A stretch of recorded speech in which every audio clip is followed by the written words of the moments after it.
Hi everyone, I'm JJ Mauricio and welcome to my vlog. Can you imagine a day without your phone or internet?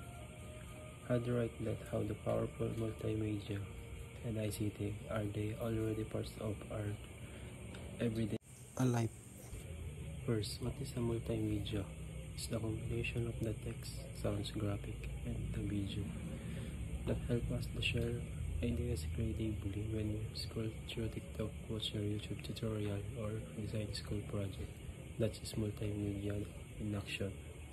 ICT, information communication technology, help us connect, learn, and work through gadget and the internet. From sending to message, joining to online classes, ICT makes communication and learning easier than ever. Now let's see how multimedia ICT power our daily life. Number 2. In education, students can access lesson, video, and digital libraries anytime, anywhere. Number 2. In communication, we can instantly reach friends, family, and every people abroad.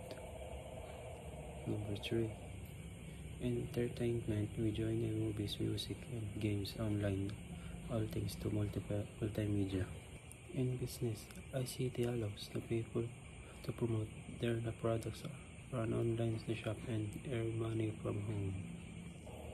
Thanks for watching. Don't forget to share, likes, and comment.